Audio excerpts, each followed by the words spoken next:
السلام علیکم ناظرین، میں ہوں ارسلان کھوکر، آپ دیکھ رہے ہیں پروگرام اصل بات۔ کیا واقعی پوری دنیا میں ایک نیا قانون رائج ہو گیا کہ جو طاقتور ہے جہاں چاہے جیسا چاہے وہاں پر حملہ کرے، جب چاہے جیسے چاہے وہاں کے منتخب صدر کو اٹھائے اور اپنے ملک کی عدالت میں اس پر مقدمہ چلائے؟ کیا یہ نظام دیر پا ہو سکتا ہے؟ کیا یہ نظام دنیا کے جو موجودہ سسٹم ہے جو عرصے سے چلا آ رہا ہے اس کی تبدیلی کا باعث بن جائے گا؟ کیا افراتفری پھیل رہی ہے پوری دنیا میں، یا پھر ایسا ہی ہوتا چلا ہے کہ جس کے پاس طاقت ہے وہ جب چاہے جو چاہے وہ کر لے؟ یا پھر اس سے پہلے اقوام متحدہ کا کوئی رول ہوا کرتا تھا، مغربی ممالک امریکہ کے ساتھ مل کر اٹیک کیا کرتے تھے، پہلے پلاننگ مشاورت ہوتی تھی، جہاں پر اٹیک ہونا ہوتا تھا اس کے لیے وجوہات پیدا کی جاتی تھیں، جیسے ویپن آف ماس ڈسٹرکشن کی بات کی گئی، اسامہ بن لادن کے حوالے سے، القاعدہ کے حوالے سے افغانستان پر حملے کیے گئے۔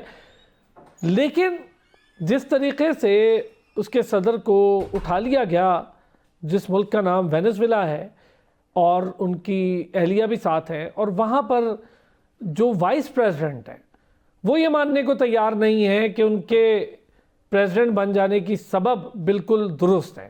وہ یہ کہہ رہی ہیں کہ اس وقت موجودہ پریزیڈنٹ وہی ہیں جنہیں امریکہ نے، یعنی مادورو کو امریکہ نے اپنی حراست میں لیا، وہی وینزویلا کے منتخب اور واحد صدر ہیں۔ کیسے چلے گئے معاملہ؟ کیسے ہوا یہ سارا کچھ اور کیوں ہوا؟ اس پر بھی ذرا بات کریں گے۔ پھر اس کے بعد کولمبیا پیٹرو کا ذکر کر رہے ہیں پریزیڈنٹ ڈونلڈ ٹرمپ، اور شاید لگتا ہے کہ میکسیکو پر بھی ایسی کارروائی دیکھنے کو ملے اگلے آنے والے دنوں میں۔ لیکن اس کارروائی کے بعد کیا راستہ کھلا ہے اور کس کے لیے ایک نیا راستہ کھلا ہے؟ یہ خالی ملک وینزویلا نہیں ہے، اس کے تیل کے ذخائر بہت بھاری بھرکم ہیں، اور امریکہ کا یہ کہنا ہے امریکن پریزیڈنٹ کا کہ اب امریکی کمپنیاں ہی وہ تیل کے ذخائر کا استعمال کریں گی، انہیں چلائیں گی، اور وہاں تک کی رسائی ان کا اب حق ہے۔ پھر اس کے بعد چین سامنے آتا ہے۔ چین کے پریزیڈنٹ نے شی جن پنگ، انہوں نے بڑا واضح کہا ہے کہ یہ ایک طرفہ غنڈہ گردی عالمی امن کے لیے اس وقت سب سے بڑا خطرہ بن چکی ہے۔ کیوں بن چکی ہے؟ کیسے بن چکی ہے؟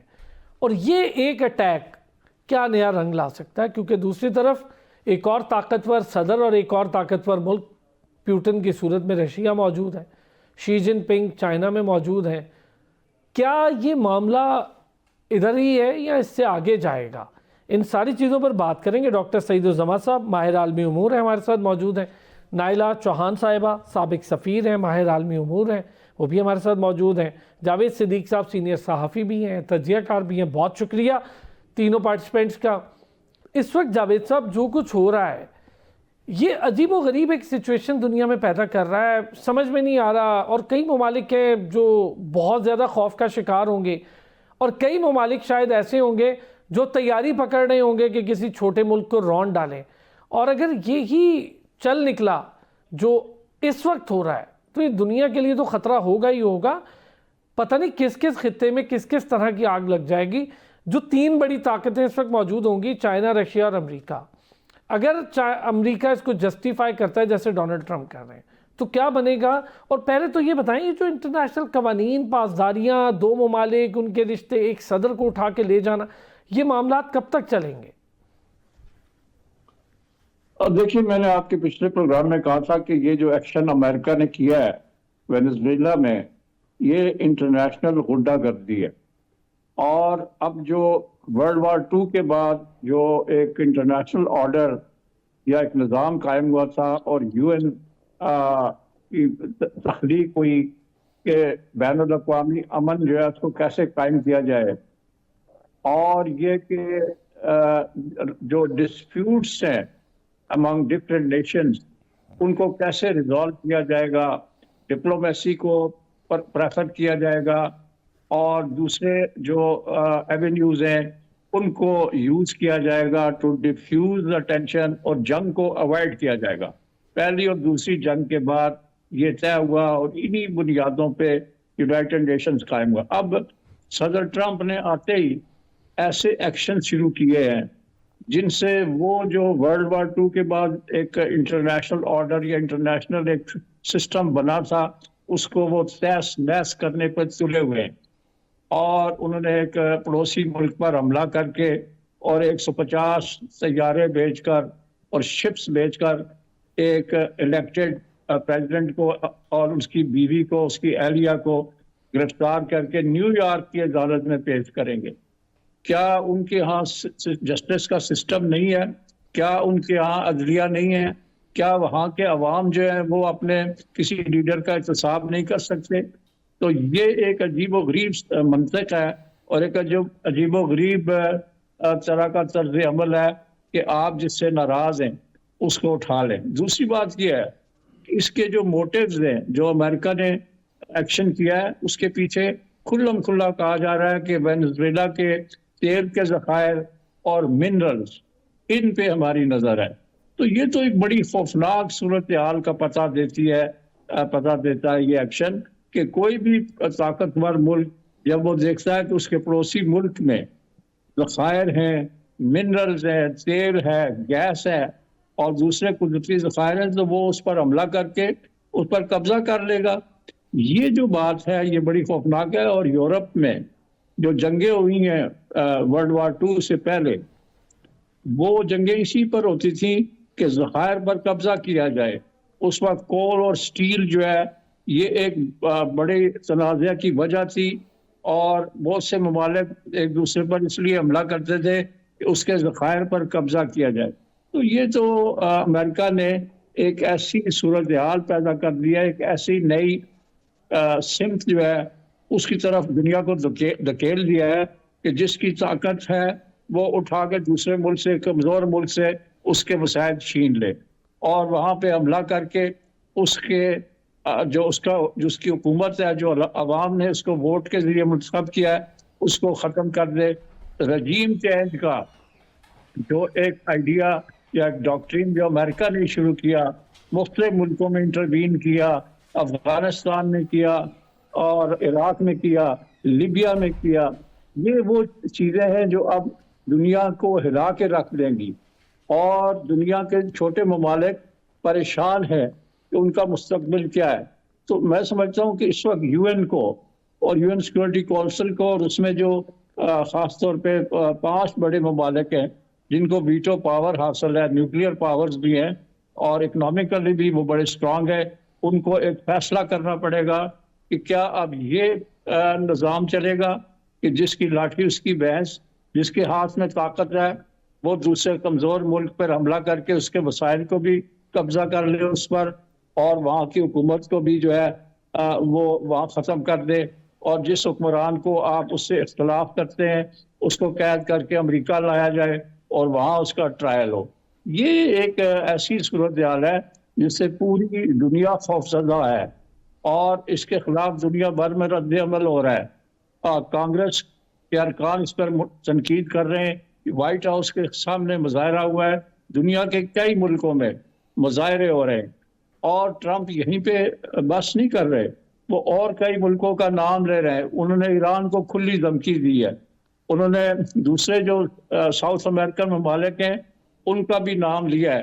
اس کا مطلب یہ ہے کہ وہ ساؤتھ امریکہ، جنوبی امریکہ کے چھوٹے ملکوں کو جن کے پاس ملٹری پاور نہیں ہے یا وہ اتنے طاقتور نہیں ہیں، ان کے وسائل پر وہ قبضہ کرنے کا ایک خواب دیکھ رہے ہیں، اور یہ ایک بہت افسوسناک صورتحال ہے۔ دنیا کو اس معاملے کو روکنا ہے اور روکنا پڑے گا، ورنہ کسی بھی ملک کی سوورینٹی، اس کی خود مختاری اور اس کی علاقائی سالمیت اور اس کے عوام کی مرضی اور منشا جو ہے، اس سے منتخب ہونے والی حکومتیں جو ہیں ان کی خیر نہیں۔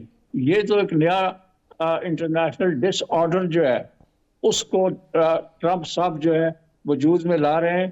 دنیا کو اس پر تشویش ہے، اور دیکھتے ہیں کہ یونائیٹڈ نیشن سیکورٹی کونسل کا اجلاس جو ہے وہ اس پر کیا حکم صادر کرتا ہے یا کیا پالیسی اختیار کرتا ہے۔ ٹھیک ہو گیا سر، اس سے ویپن آف ماس ڈسٹرکشن والا واقعہ بھی آپ دیکھ چکے، القاعدہ کا خاتمہ یہاں کرنا تھا وہ بھی آپ دیکھ چکے، طالبان کا خاتمہ کرنا تھا انہی کو حکومت دے کے نکل گئے، وہ چیزیں بھی آپ دیکھ چکے۔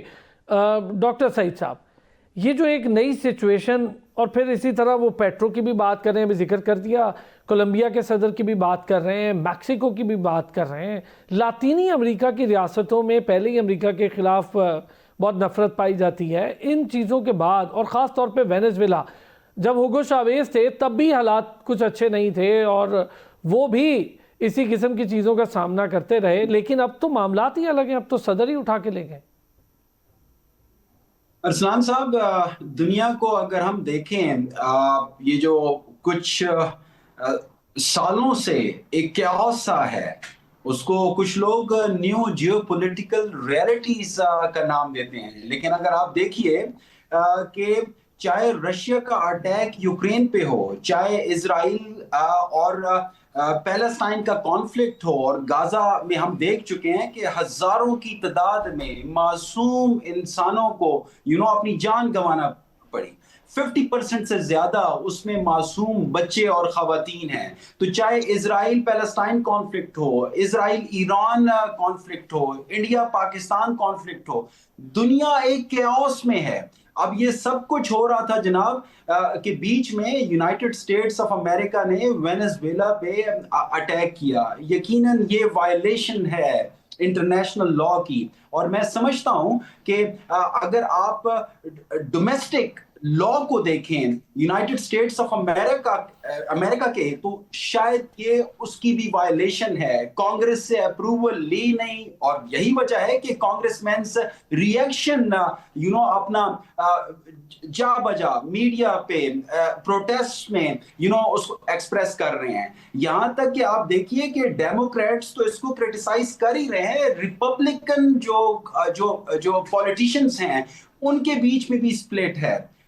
جیسے آپ نے فرمایا کہ دنیا کس سمت جا رہی ہے, میں تو حیران ہوتا ہوں. اکثر اوقات میں اس کا ذکر بھی کرتا ہوں کہ 2025 21ویں صدی سو کالڈ ماڈرن ورلڈ, ہم سمجھتے ہیں کہ ٹیکنالوجیکل ایڈوانسمنٹ ہو گئی, ہم سمجھتے ہیں کہ ہم اے آئی کے دور میں رہ رہے ہیں, ہم سمجھتے ہیں کہ ہم مارس پہ انسان قدم رکھنے جا رہے ہیں. تو جناب یہ قتل و غارت گیری یہ کیا ہے؟ کیا انٹرنیشنل لا کی وائلیشن ایسی ہی چلتی رہے گی جیسے کہ اکراس دی ورلڈ ہو رہا ہے؟ اگر یہ سب کچھ انسانوں کو منظور ہے پھر تو جناب یہ دنیا نہ رہی, یہ مہذب دنیا نہ رہی, پھر تو یہ جنگل کا قانون ہے جناب. اور پھر اگر یہ جنگل کا قانون ہے تو پھر might is right ہے. The strong will do what it can, the weak will suffer what it must. یہ تو پیسمسٹک انٹرپریٹیشنز ہیں, یہ تو میں سمجھتا ہوں کہ انسانیت ہیومینٹی کے لیے ایمبیرسمنٹ ہیں. سو دنیا کو سوچنا ہوگا, انٹرنیشنل کمیونٹی کو سوچنا ہوگا. انسانیت خطرے میں ہے ارسلان صاحب, میں آپ کو بتا رہا ہوں انسانیت خطرے میں ہے. غور و خوض کرنا ہوگا. یہ جو رولز بیسڈ آرڈر ہے یہی تو ایک امید ہے. اگر یہ رولز بیسڈ آرڈر نہیں رہے گا تو جیسے میں نے پہلے آپ کو کہا پھر تو کیوس ہے, پھر تو ڈسٹرکشن ہے. تو یقیناً کمپٹیشن موجود ہے, کانفلکٹ موجود ہے, لیکن کمپٹیشن اور کانفلکٹ کا مطلب یہ تو نہیں ہوتا کہ آپ کسی بھی کنٹری کی ٹیریٹوریل سوورینٹی کو وائلیٹ کرو گے. پھر اس کے بعد ایک نئی سچویشن بھی ہے نا ڈاکٹر سعید صاحب, ایک نئی سچویشن یہ ہے کہ وینزویلا پر کنٹرول کر لیا گیا ہے, اس کے معاملات, اس کے وسائل, اس کا استعمال امریکہ کرے گا, اور جو نائب صدر ہیں وینزویلا کی وہ مان نہیں رہی ہیں. وہ یہ کہہ رہی ہیں کہ جو پریزیڈنٹ ہیں ہمارے وہ مادورو ہی ہیں, وہ اس پر اگری نہیں ہیں. ان کا یہ ماننا ہے کہ وہ ایک منتخب پریزیڈنٹ ہیں اور وہی ہمارے پریزیڈنٹ ہیں. دوسرا, ان کو بھی دھمکیاں دی جا رہی ہیں کہ آپ نے بھی معاملات سیدھے نہ کیے تو آپ کی بھی باری آ سکتی ہے. نائلہ جوان صاحبہ پلیز اس پر آپ کا ویو. دیکھیے, میں اس کو ایک مختلف رنگ سے دیکھ رہی ہوں. انٹرنیشنل آرڈر جس کی بات ہو رہی ہے یہ جنگ دوم عظیم کے بعد اسٹیبلش ہوا تھا by the west to keep their control, اور اس میں جو ہے بریٹن ووڈ سسٹم تھا آپ کا فائنانسز کا جو اب فیل ہو چکا ہے. پریزیڈنٹ نکسن کے زمانے میں انہوں نے ڈالر کو گولڈ سے ڈیلنک کر دیا تھا, اور وہ پیسہ چھاپتے جا رہے تھے, اور اس سے وہ اپنی جو انفلیشن ہے وہ ہم جیسے غریب ممالک پہ ٹرانسفر کر رہے تھے کیونکہ ڈالر کی ویلیو ویزاوی گولڈ ختم ہو گئی تھی. اور اب جو ہے یہ سارا جو سلسلہ ہے اس کو آپ کو ذرا گہری نظر سے دیکھنا ہوگا اور اس کو اس کے مطلب کانٹیکسٹ پہ دیکھنا ہوگا. آپ دیکھیے کہ 2 مہینے پہلے چین کی وینیزویلا سے ایگریمنٹ سائن ہوا تھا آف $18 بلین کی وہ انرجی کی وہ ایگریمنٹ تھی جس میں وہ چین ان کو ان کے پیٹرولیم کی ریفائنری اور ٹیکنالوجی پہ ان کو ہیلپ کرنا تھا. پھر کچھ عرصہ پہلے سے امریکن فلیٹس جو تھے وہ ان کے پانیوں میں سمندروں میں پہنچ چکے تھے اور وینیزویلا کے جو آئل ایکسپورٹ تھی اس کو وہ ڈسرپٹ کر رہے تھے. ان کے جو ہالرز اور جو کارگو ٹینکرز تھے ان کو وہ روک رہے تھے سمندروں میں. یہ بھی یاد رہے کہ وینیزویلا جو ہے دنیا کی largest oil and gas reserve Venezuela کے پاس ہے, اس کے بعد ایران کے پاس ہے. تو وینیزویلا کی جو اہمیت تھی وہ ایک بہت زیادہ اہم ملک تھا اور اس پہ ریسنٹلی چین اور روس نے انویسٹمنٹ کرنی شروع کی ہوئی تھی. تو امریکہ کے لیے جو ہے ویسے تو یہ کہہ رہے تھے ڈونلڈ ٹرمپ صاحب بھی اور امریکن لیڈرز بھی کہ ہمیں آئل کا کوئی غم نہیں ہے, ہمارے پاس بہت زیادہ آئل ریزرو اپنے ہیں. لیکن حقیقت یہ ہے کہ ان کی جو آئل ریزرو ہے وہ شیل آئل ہے. It is not proper oil. وہ پتلا ہے اور گلابی رنگ کا ہے, جبکہ جو نارمل آپ پیٹرولیم آئل دیکھتے ہیں وہ گاڑھے رنگ کا ہوتا ہے اور ذرا اس کی وسکوسٹی زیادہ ہوتی ہے. تو امریکہ کی جو آئل اینڈ گیس ریفائنریز ہیں ٹیکسس میں اور لوئزیانا میں وہ اس گاڑھے آئل کو ریفائن کرنے کے لیے بنائی گئی تھی آج سے 50-60 سال پہلے. تو وہ ابھی تو اپنے شیل آئل کی بات کر رہے ہیں لیکن یہ اپنے شیل آئل کو استعمال نہیں کر سکتے کیونکہ امریکہ میں اس کی ریفائنمنٹ کی ٹیکنالوجی نہیں تھی. تو وہ وینیزویلا سے لے رہے تھے.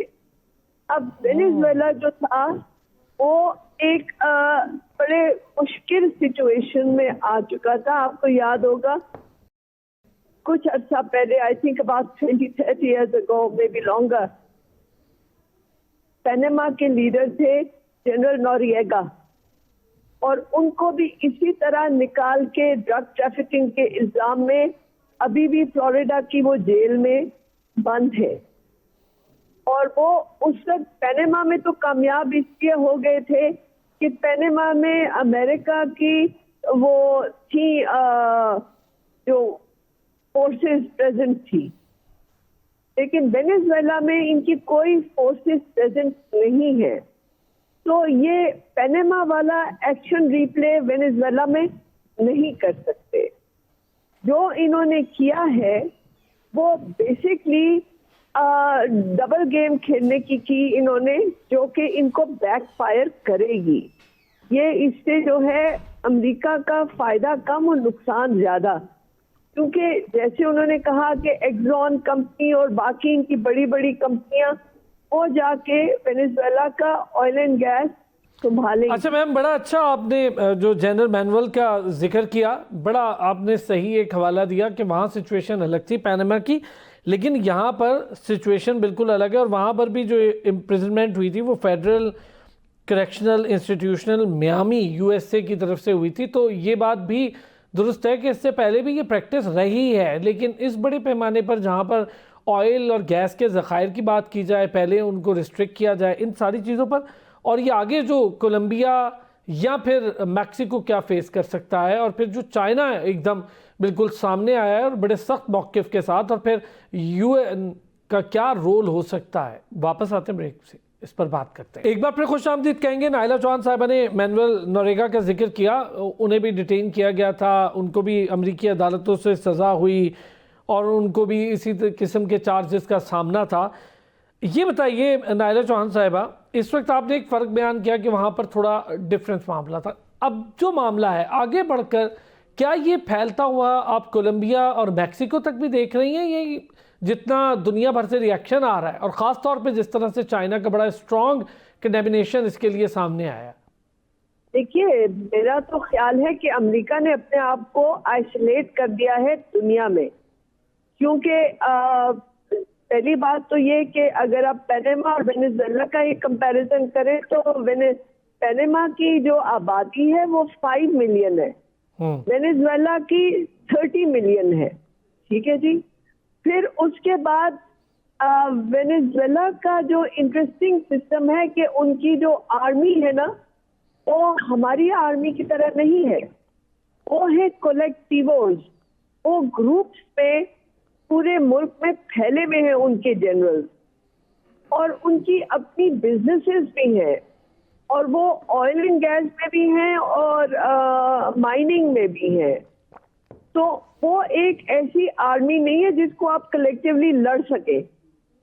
تو امریکہ نے جو اپنی فوجیں بھیجی وہ ایک رات کے لیے تو ٹھیک تھی، لیکن وہ وہاں پہ ایک دلدل میں پھنس جائیں گے، وہ نہیں لڑ سکیں گے وینیزویلن آرمی سے جو کہ امورفس ہے، وہ اس کا وہ شیپ نہیں ہے جیسے کہ ہماری ٹریڈیشنل آرمیز کا ہوتا ہے.